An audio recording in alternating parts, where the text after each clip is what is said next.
राजस्थान सरकार ने तबादलों से बैन हटा दिया है। अब 1 से लेकर 10 जनवरी तक तबादले हो सकेंगे।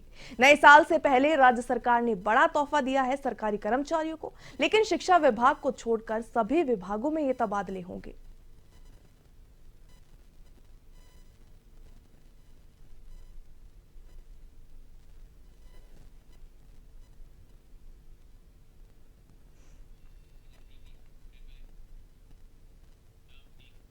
पूर्ववर्ती गहलोत सरकार में बने 9 जिलों और 3 संभागों को खत्म करने की अधिसूचना जारी की गई है। राजस्व विभाग ने अधिसूचना जारी की है। आपको बता दें, 3 संभागों को खत्म करने की अधिसूचना इस दौरान जारी की गई। तो साथ ही 9 जिले खत्म होने के बाद तहसीलों में बड़ा फेरबदल हुआ। आपको बता दें कि जोधपुर संभाग प्रदेश का सबसे बड़ा संभाग बन चुका है। ऐसे में जोधपुर संभाग में अब सबसे अधिक 8 जिले शामिल है। बालोतरा, ब्यावर, डीग, खैरतल, तिजारा, कोटपुतली, बहरोड, डीडवाना, कुचामन, फलौदी और सलुंबर को ही जिले के तौर पर यथार्थ रखा गया है, जबकि दूदू, केकड़ी, शाहपुरा, नीम का थाना, गंगापुर सिटी, जयपुर ग्रामीण, जोधपुर ग्रामीण, अनूपगढ़ और सांचौर जिले को खत्म कर दिया है।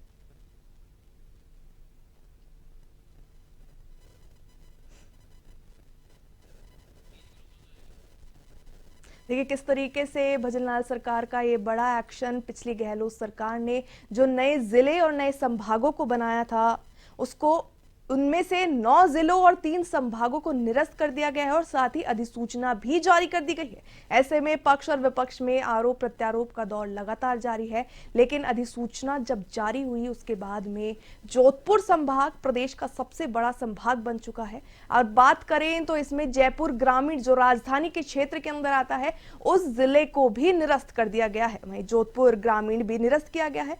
तो भजनलाल सरकार का बड़ा फैसला 1 साल पूरे होने के बाद में।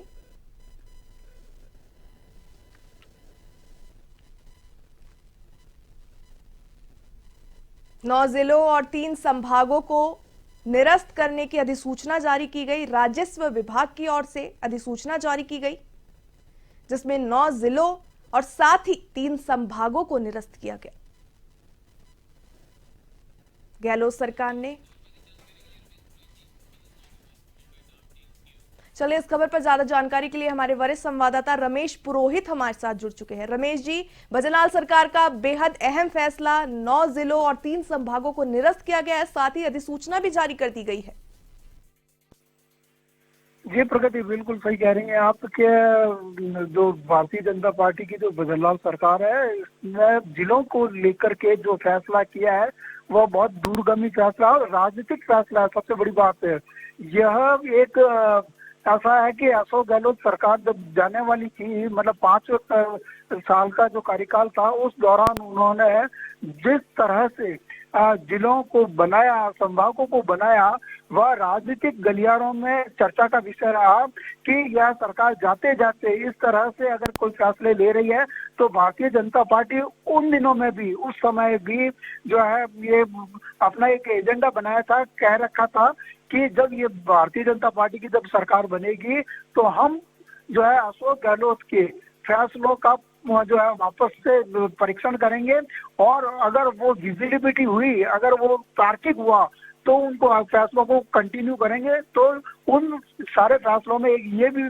जो है मसला था कि जो जिलों को उन्होंने बनाया था वो तार्किक रूप से, तर्क संगत रूप से सही है या नहीं है, इसके ऊपर कमेटी का गठन हुआ था और उस कमेटी ने जो फैसला लिया और उस फैसले की अनुशंसा के आधार पर भजनलाल सरकार ने इन जिलों को जो है निरस्त किया और संभाग को निरस्त किया। अब ये जो संभागों का या भौगोलिक जो बदलाव का जो तरीका है वह कई स्तरों पर और कई क्या कहना चाहिए मानकों पर वो सही है या नहीं है, उसकी जांच और उसकी तर्क संगतता को भी देखना पड़ता है। कई बार ऐसे होता है कि जिलों को बनाने के पीछे की जो मंशा होती है वो देखा जाता है और दूसरा कि उनकी वास्तविकता जरूरत है या नहीं है ये भी देखा जाता है। तो गहलोत सरकार ने इन जिलों को जब बनाया था तब राजनीतिक गलियारों में बहुत चर्चाओं का विषय हुआ कि ये तर्कसंगत है या नहीं है। अब चूंकि भजनलाल सरकार ने इस फैसले को लेकर के वो लोगों के बीच में भी गए थे और उस समय भी उन्होंने कहा था जनता से कि जो तर्क संगत फैसला नहीं होगा उनको यह सरकार आते ही कि गहलोत सरकार का जब कार्यकाल पूरा होने वाला था तब नए जिलों और संभागों की घोषणा की गई थी, लेकिन अब भजनलाल सरकार ने अपना कार्यकाल का 1 साल पूरा होने के बाद 9 जिलों और 3 संभागों को निरस्त कर दिया। बहुत बहुत धन्यवाद तमाम जानकारियां हमारे साथ साझा करने के लिए।